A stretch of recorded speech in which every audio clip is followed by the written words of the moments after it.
नमस्कार मित्रांनो, लग्नानंतर होईलच प्रेम या मालिकेच्या आजच्या भागामध्ये मी तुम्हा सर्वांचे अगदी मनपूर्वक स्वागत करते. मित्रांनो, आजच्या भागामध्ये पाहायला मिळतं नंदिनी किचनमध्ये काम करत असते. त्यावेळी त्यांच्याजवळ काम करणाऱ्या ताई येत नंदिनीला म्हणू लागतात, नंदिनी ताई, तुमच्या आनंद निवासच्या रेखाताई आल्या आहेत. आता नंदिनी मानिनी ताईंना म्हणते, आई आलेच आम्ही, असं म्हणत आता नंदिनी रेखाताईंना भेटण्यासाठी बाहेर येते. आता रेखाताईंना पाहून नंदिनी खुश होते आणि म्हणू लागते, अरे रेखाताई, तुम्ही आलात. अहो, किती दिवसानंतर तुमची आणि माझी भेट होते. बसा ना तुम्ही. रेखाताई म्हणतात, हो ना, कितीतरी दिवसानंतर आपली भेट होते. तर रेखाताईंना नंदिनी म्हणू लागते, कशा आहात तुम्ही? रेखाताई म्हणतात, मी अगदी ठीक आहे. तू कशी आहेस नंदिनी? नंदिनी म्हणते, मीही ठीक आहे. नंदिनी म्हणते, परंतु किती दिवसानंतर आपली भेट होते. रेखाताई म्हणतात, हो ना, काय करू अगं. अगं, तुला तर माहीतच आहे, माझ्या लहान भावाचं ते बाळ, तूच तर त्याचा जीव वाचवलास. अगं, त्याच वेपामध्ये अडकले होते. तर नंदिनी म्हणते, हो, पण आता बाळ कसं आहे?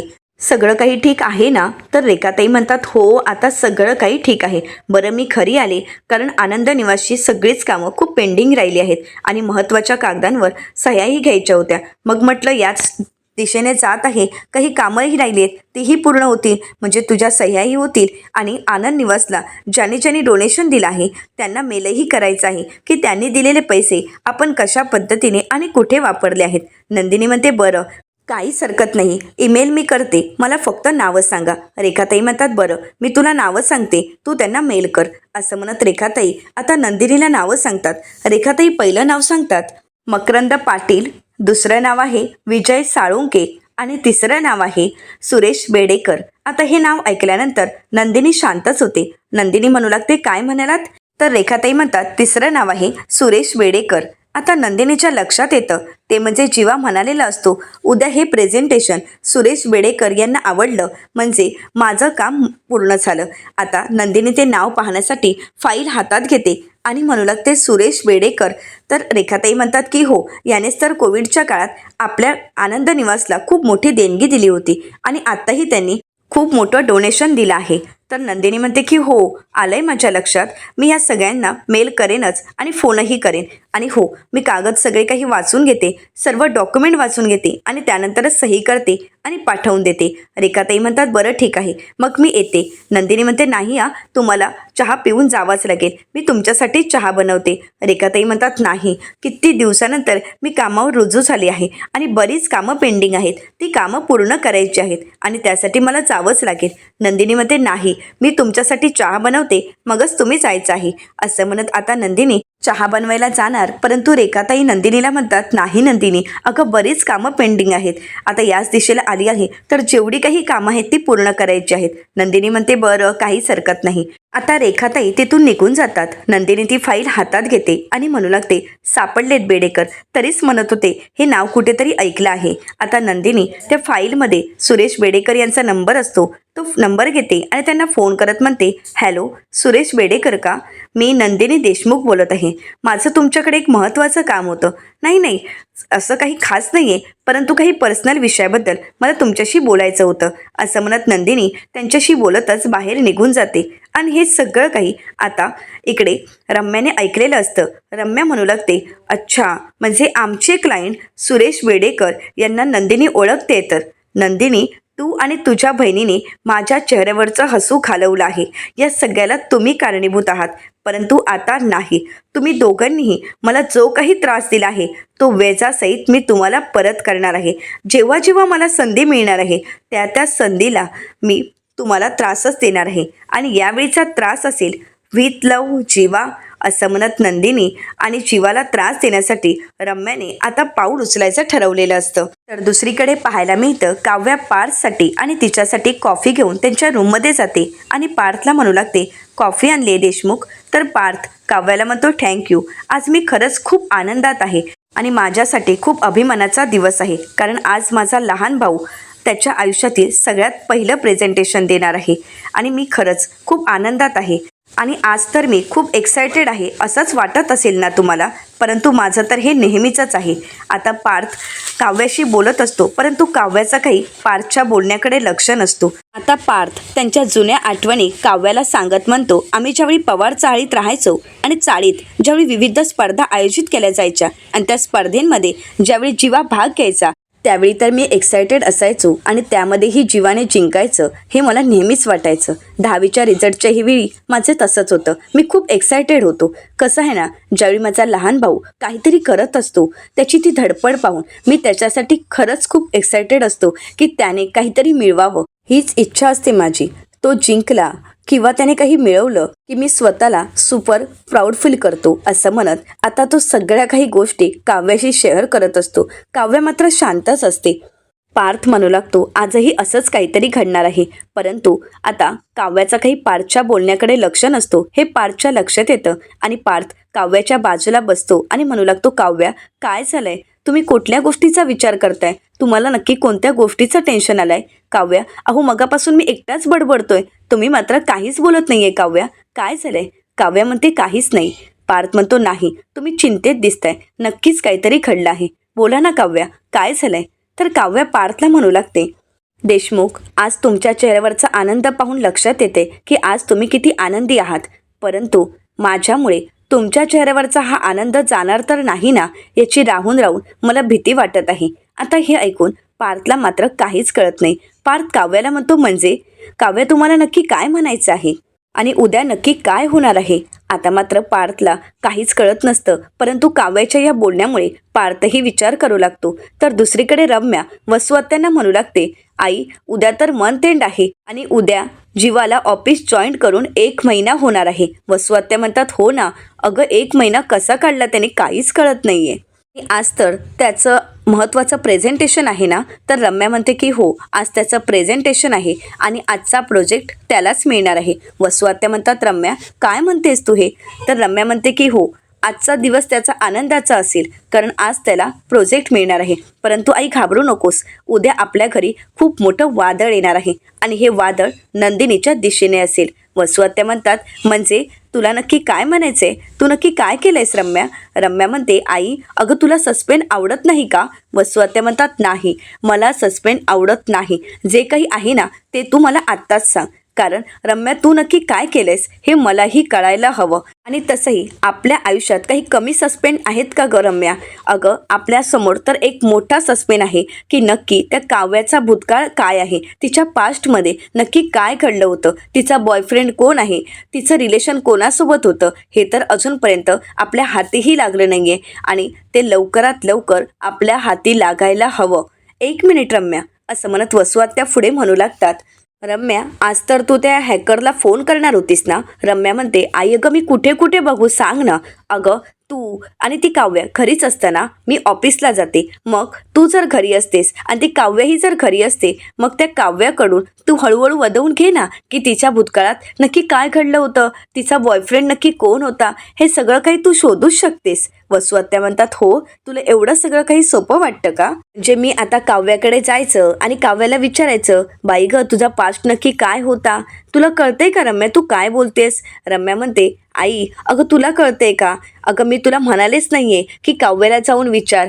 अगं काव्या व्यतिरिक्त अजूनही व्यक्ती आहेत, तुला आठवते का? ती काव्याची मैत्रीण अनिशा, तिला तर तू विचारू शकतेस. तूच तर मला म्हणाली होतीस ना, आठवतंय ना तुला? ज्यावेळी कॅफे तक्ष हे नाव आपण शोधलं होतं त्यासाठी आपल्याला कोणी मदत केली होती? अनिशानेच. अनिशाच्या मदतीने आपण कॅफे तक्षपर्यंत पोहोचलो. मग आत्तासुद्धा ती अनिशा काहीतरी लिंक नक्कीच देऊ शकते. तू त्या अनिशाशी जाऊन बोल. तर वसू आत्या म्हणतात, हो ते मात्र अगदी खरं आहे, बघते मी तिच्याशी बोलून बघते. रम्या म्हणते, तू जाऊन अनिशाला त्या काव्याच्या पास्टबद्दल विचारायचं आहे. असं म्हणत वसू आत्या आणि रम्या आता अनिशाची मदत घ्यायची ठरवतात.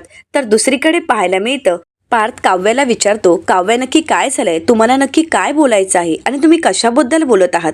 काव्या मात्र काहीच बोलत नाही. तर पार्थ म्हणतो, बरं मी खानुताईंनाच विचारतो. असं म्हणत आता पार्थ आता अनिशाला फोन करायला घेतो. परंतु त्याचवेळी काव्या विचारते, काय झालं, तुम्हाला तिच्याशिवाय करमत नाही आहे का?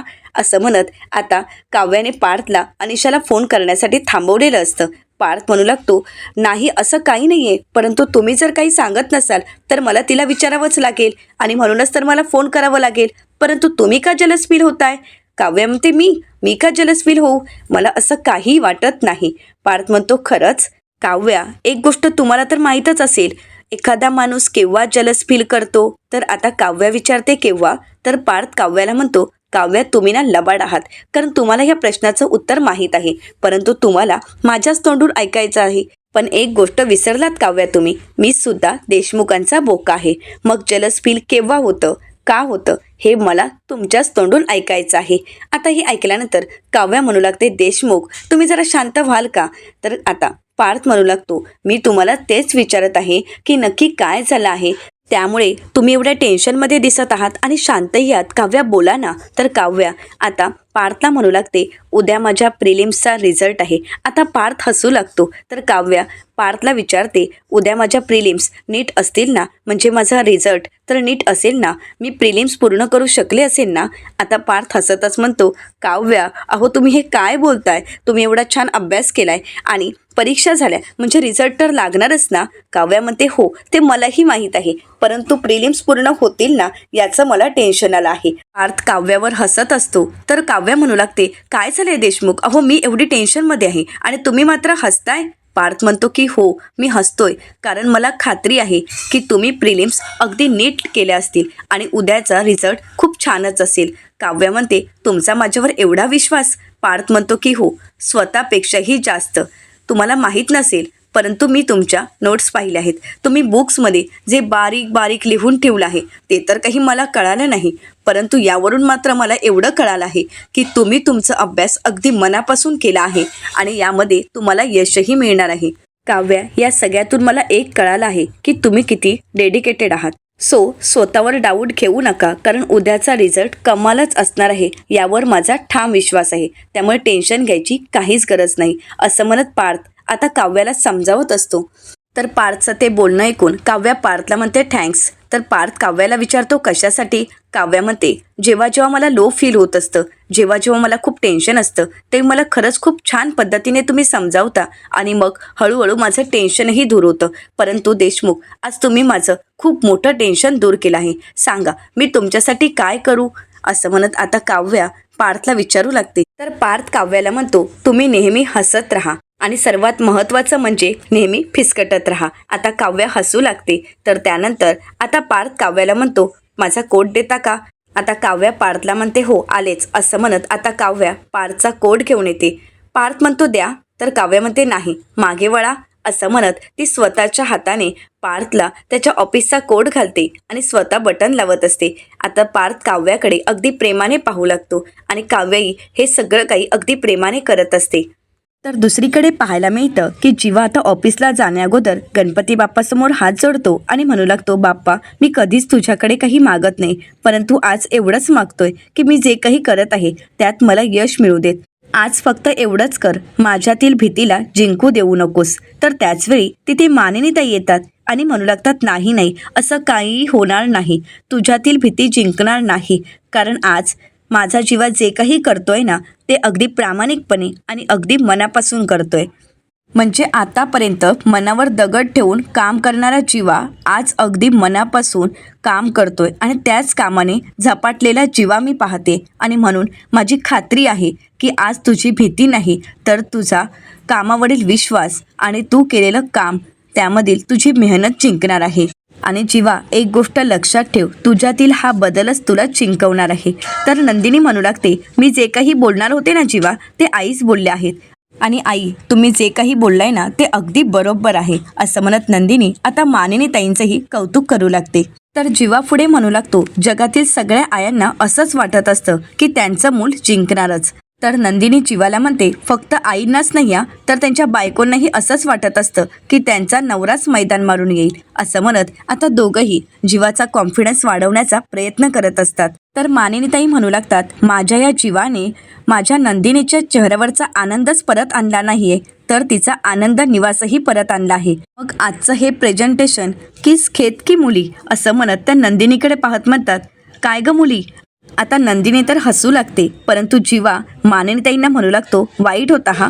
तर मानिनीताई जीवाला म्हणतात असू देत. तर जीवा म्हणतो मला एक गोष्ट कळत नाही की तुम्ही भोळ्या आहात की आशावादी आहात, परंतु ठीक आहे, तुम्ही कशाही असलात तरी आज मात्र मला भोळ्या आशावादाचीच खूप गरज आहे. तर नंदिनी जीवाला म्हणू लागते होईल व जीवा, सगळं काही नीट होईल. तुम्ही ना प्रत्येक गोष्टीचं टेन्शन घेता, अगदी त्या काव्याप्रमाणेच. ती काव्या सुद्धा अशीच आहे, टेन्शनने अगदी जीव अर्धा होतो तिचा, परंतु सगळं काही नीट होईल, काळजी करू नका. आणि हो, तुम्ही खुश आहात ना, मग तर झालंच.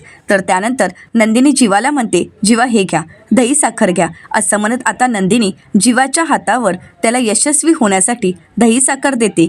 आता जीवा खूप खुश असतो, त्याच्यासाठी हा आनंदाचा दिवस असतो. तर नंदिनी जीवाला म्हणते ही दही साखर घ्यायची आणि येताना मिठाई घेऊन यायची, कारण मला माहीत आहे आजचा दिवस हा तुमचाच आहे, यश तर तुम्हालाच मिळणार आहे. हो, प्रेझेंटेशन तर नीट होणारच आहे, परंतु तुमच्या मनातील भीती घालवण्यासाठी माझ्याकडे एक रामबाण उपाय आहे. असं म्हणत आता नंदिनी जीवाला म्हणू लागते जर तुम्हाला भीती वाटली तर डोळे बंद करायचे आणि आपल्या डोळ्यासमोर आपल्या आवडत्या व्यक्तीचा चेहरा आणायचा, मग बघा क्षणात तुमची भीती नाहीशी होऊन जाईल. तर आता जीवा म्हणू लागतो अरे वा, चकाचक बाईने उपाय दिला आहे, म्हणजे सगळं काही नीट होणारच. खरंच तुमची आयडिया मला आवडली आहे. आता हे ऐकल्यानंतर मानिनीताई म्हणू लागतात वा वा, म्हणजे एवढा वेळ तुझी आई तुला धीर देते तर तुझा विश्वास बसला नाही, परंतु बायकोने एवढीशी काही कल्पना सांगितली तर लगेच तुला जिंकल्यासारखंच वाटलं आणि लगेच म्हणाला थँक्यू. असं म्हणत मानिनीताई आता जीवाला हसवतात, त्याची मज्जा मस्करी करत असतात. तर जीवा म्हणू लागतो थांबाई, मी तुझे आशीर्वाद घेतो. असं म्हणत जीवा नमस्कार करायला जाणार तर मानिनीताई पुन्हा एकदा मस्करी करत म्हणतात काही नको, बायकोचाच आशीर्वाद घे, कारण तिचंच तुला खरं वाटतंय ना. असं म्हणताच आता लगेच जीवा नंदिनीचे आशीर्वाद घेण्यासाठी खाली वागतो. नंदिनी म्हणते जीवा तुम्ही काय करताय? मानिनीताई म्हणतात जीवा अरे आईचा आशीर्वाद घ्यायचा असतो आणि बायकोला प्रेमाने मिठीत घ्यायचं असतं. तर आता जीवा नंदिनीला मिठीत घ्यायला पुढे जाणार. नंदिनी म्हणते जीवा तुम्ही काय करताय आई, तुम्ही पण. असं म्हणत आता सर्वच जण जीवाची मस्करी करत असतात. तर नंदिनी म्हणू लागते जीवा.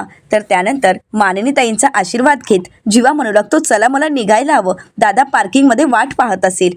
तर आता मानिनीताई आणि नंदिनी दोघंही जीवाला शुभेच्छा देतात. नंदिनी म्हणू लागते जीवा प्रोजेक्ट अगदी तुम्हालाच मिळणार आहे, काळजी करू नका. आता जीवा ऑफिसला जाण्यासाठी निघून जातो. तर इकडे मानिनीताई आणि नंदिनी या दोघांनाही जीवाचा अभिमान वाटत असतो.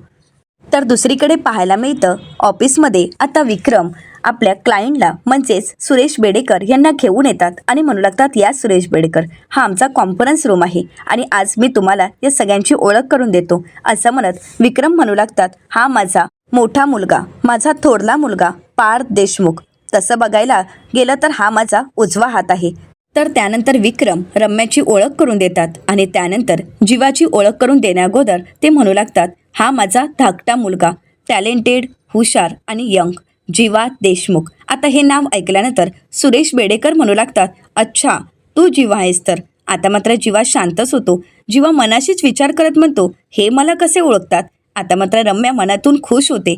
तर त्यानंतर विक्रम म्हणू लागतात आज माझा धाकटा मुलगा जीवा देशमुख हे प्रेझेंटेशन देणार आहे. असं म्हणत सर्वजण आता जीवाचं प्रेझेंटेशन पाहण्यासाठी बसतात. तर रम्या म्हणू लागते जीवा प्रेझेंटेशनला सुरुवात कर. जीवा थोडा घाबरून गेलेला असतो, जीवाला काय बोलावं काहीच कळत नसतं. जीवा म्हणू लागतो हो देतो ना. असं म्हणत जीवा म्हणतो मिस्टर बेडेकर यांच्यासाठी माझ्याकडे एक बेस्ट प्रेझेंटेशन आहे. आता जीवाला पुढे काय बोलावं काहीच कळत नसतं. जीवाला घाम फुटलेला असतो. जीवा आपला घाम पुसत असतो, त्याचे हात थरथरत असतात, कारण प्रेझेंटेशन हे जीवाच्या आयुष्यातील सगळ्यात पहिलंच असतं.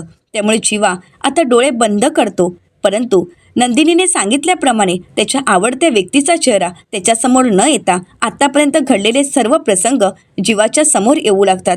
आतापर्यंत जीवाने केलेल्या चुका जीवाला आठवू लागतात.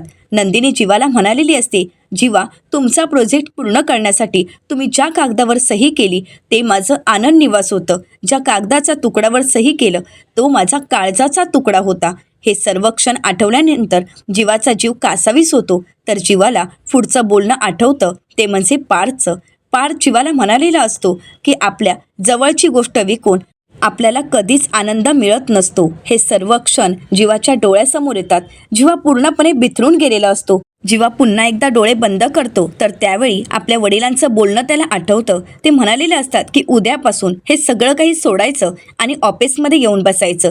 जीवाचे हात थरथरत असतात आणि हे सगळं काही रम्या पाहत असते. रम्या खुश होते. तर त्यानंतर जीवाला आठवतं ते म्हणजे ऑफिसमध्ये झालेली मारामारी. आता जीवा स्वतःला शांत करण्याचा प्रयत्न करत असतो आणि डोळे बंद करताच इकडे रम्या म्हणू लागते जीवा, परंतु जीवा रम्याच्या बोलण्याकडे लक्ष न देता त्याच्या डोळ्यासमोर येतो तो म्हणजे आता नंदिनीचा चेहरा. नंदिनीसोबत घालवलेले सर्व गोड क्षण जीवाला आठवू लागतात आणि जीवाचा कॉन्फिडन्स पुन्हा एकदा येतो. तर रम्या म्हणू लागते जमेल ना तुला. आता पार्थला रम्याचा खूप राग आलेला असतो, परंतु पार्थ काहीच बोलत नाही. आता विक्रम यांना खूप टेन्शन आलेलं असतं. तर आता जीवा म्हणू लागतो सॉरी. आकाशात ज्यावेळी पहिल्यांदा विमान उडवायचं असतं, ज्यावेळी तो पायलट विमानात बसणार त्यावेळी त्याच्या मनातील ज्या काही फिलिंग असतात त्याला जी भीती वाटत होती तीच मलाही वाटत होती, असं म्हणत जीवा आता अगदी बिनधास्तपणे आणि बेधडक बोलू लागतो. आता जीवाची प्रेझेंटेशन सांगण्याची आणि समजावून सांगण्याची पद्धत पाहून विक्रम, पार्थ आणि सुरेश बेडेकर खुश होतात, परंतु रम्या मात्र पूर्णपणे बिथरून गेलेली असते. रम्याला वाटलंही नव्हतं की जीवा एवढ्या छान पद्धतीने प्रेझेंटेशन देऊ शकतो. आता मात्र रम्याचे डोळेच फिरलेले असतात. तिला काय करावं काहीच कळत नसतं. तर दुसरीकडे पाहायला मिळतं काव्या आणि अनिशा दोघेही कोरियन मास्क लावून अगदी शांत निवांत पडलेले असतात. तर अनिशा म्हणू लागते काय गं, रात्रीपासून मला प्रिलिम्सचं टेन्शन आलं आहे. प्रिलिम्स नक्की कशा जातील हे मला सतत विचारणारी आता मात्र शांत निवांत पडली आहेस. आता तुला कसलंच टेन्शन आलं नाही आहे का? तर काव्या म्हणू लागते अनिशा तुला माहीत आहे का मी कोण आहे? काव्या पार्थ देशमुख. आणि सर मी काव्या पार्थ देशमुख असेल तर जगातील कुठल्याच गोष्टीचं मला टेन्शन येऊ शकत नाही, कारण ज्याप्रमाणे पार्थ देशमुख टॉपचे आर्किटेक्ट आहेत त्याचप्रमाणे ही काव्या देशमुखसुद्धा या प्रिलिम्समध्ये टॉपच असेल, असं म्हणत आता काव्या आरशासमोर येते आणि त्याचा कोरियन मास्क काढते आणि म्हणू लागते कोरियन मास्कमुळे चेहऱ्यावर किती छान ग्लो आलाय ना. तर अनिशा म्हणू लागते हे कोरियन मास्कमुळे नाही तर तुझ्या इंडियन नवऱ्यामुळे घडलं आहे. तर काव्या म्हणते अनिशा तुझी मज्जा मस्ती अजूनही संपत नाही ना, असं म्हणत ती अनिशाच्या चेहऱ्यावरचा मास्क काढते आणि म्हणू लागते अनिशा अगं तुला कसं आणि काय समजवावं काहीच कळत नाही. तर अनिशा म्हणू लागते परंतु कसं आहे ना काव्या, तुझं प्रेमात तर तू पडली आहेस आणि जवळ तुला जायचं आहे आणि तरीही तुला लांब जायचं आहे, म्हणजे मनात आहे पण ओटावर आणायचं नाही आहे. काव्या म्हणते असं काहीही नाही आहे अनिशा. अनिशा म्हणते हो का, मग चल आपण रॅपिड फायर खेळूया. तर आता काव्या म्हणू लागते तुला काही उद्योग नाही आहेत का? तर अनिशा म्हणते आभाळ. काव्या म्हणते अनिशा म्हणते गेमला सुरुवात झाली आहे. तर ज्यावेळी अनिशा आभाळ म्हणते तर त्यावेळी काव्या त्या प्रश्नाचं उत्तर देत म्हणते पक्षी. तर अनिशा पुढे म्हणते ढग. तर त्यानंतर या प्रश्नाचं उत्तर देत काव्या म्हणू लागते पाऊस. तर अनिशा पुढचा शब्द सांगते खाणं. तर काव्या म्हणते पाणीपुरी. तर त्यानंतर अनिशा म्हणते विश्वास. तर काव्या म्हणते नंदिनीताई. आता मात्र शेवटचा शब्द असतो प्रेम. अनिशा म्हणते प्रेम. तर आता काव्या त्या प्रश्नाचं उत्तर देत म्हणते पार्थ. आता अनिशाला तिच्या प्रश्नाचं उत्तर मिळालेलं असतं. काव्या मात्र शांतच होते. तर अनिशा काव्याला म्हणू लागते बघ तुझ्या मनातील प्रेमाची जागा तू पार्थ जिजूंना कधीच देऊन टाकली आहेस. आता तरी काव्या मान्य कर की तुझं पार्थ जिजूंवर प्रेम आहे. आणि हो आता हा वर्षही संपत आला आहे. हे वर्ष संपता या डिसेंबर महिन्यामध्ये धमाका कर आणि तुझं प्रेम तू व्यक्त कर, असं म्हणत अनिशा तिथून निघून जाते. आता अनिशाच्या बोलण्याचा काव्या विचार करू लागते. तर येणाऱ्या पुढील भागामध्ये आपल्याला पाहायला मिळतं जीवाचं प्रेझेंटेशन सुरेश बेडेकर यांना आवडलेलं असतं. सुरेश बेडेकर आता जीवाचं कौतुक करत म्हणू लागतात जीवा देशमुख तुमची ही आयडिया मी विकत घेत आहे. तर दुसरीकडे नंदिनीला ही आनंदाची बातमी कळताच ती मानिनीताईंना म्हणू लागते आनंदाची बातमी आहे, जीवांनी हे प्रोजेक्ट मिळवलं आहे. हे ऐकल्यानंतर मानिनीताईंनाही खूप आनंद होतो. तर दुसरीकडे आता काव्याही अनिशाला म्हणू लागते आलेच मी ताईला मदत करत, असं म्हणत ती आता नंदिनीला मदत करण्यासाठी तिथून निघून जाते. आता अनिशा रूममध्ये एकटीच असते आणि त्याचवेळी तिथे वसू आत्या येतात आणि मनाशीच म्हणतात आता हिच्याकडून सगळं काही वदवून घ्यावंच लागेल. ही एकमेव आहे की जिच्याकडून सगळ्या गोष्टींचा खुलासा होऊ शकतो. तर दुसरीकडे ऑफिसमध्ये आता ऑफिसचा स्टाफ म्हणू लागतो की आजचं प्रोजेक्ट जीवा सरांना मिळालं आहे ते नंदिनी मॅडममुळेच. तर रम्या म्हणू लागते म्हणजे हे सगळं काही नंदिनीमुळे घडलं आहे. तर म्हणजे जीवा स्वतःच्या जीवा जीवावर नाही तर नंदिनीमुळे त्याने हे प्रोजेक्ट मिळवलंय. तर आता हे ऐकल्यानंतर जीवाला धक्काच बसतो. जीवा मनाशीच म्हणतो, म्हणजे मला हे प्रेझेंटेशन नंदिनीमुळे मिळालंय. तर आता जीवाला खूप राग आलेला असतो. आता जीवा नक्की कोणतं पाऊल उचलेल हे पाहणं अतिशय रंजक ठरणार आहे. मित्रांनो, अशाच मालिकांचे नवनवीन अपडेट पाहण्यासाठी चॅनलला नक्कीच सबस्क्राईब करा. आजचा हा व्हिडिओ पाहिल्याबद्दल तुम्हा सर्वांचे अगदी मनपूर्वक धन्यवाद.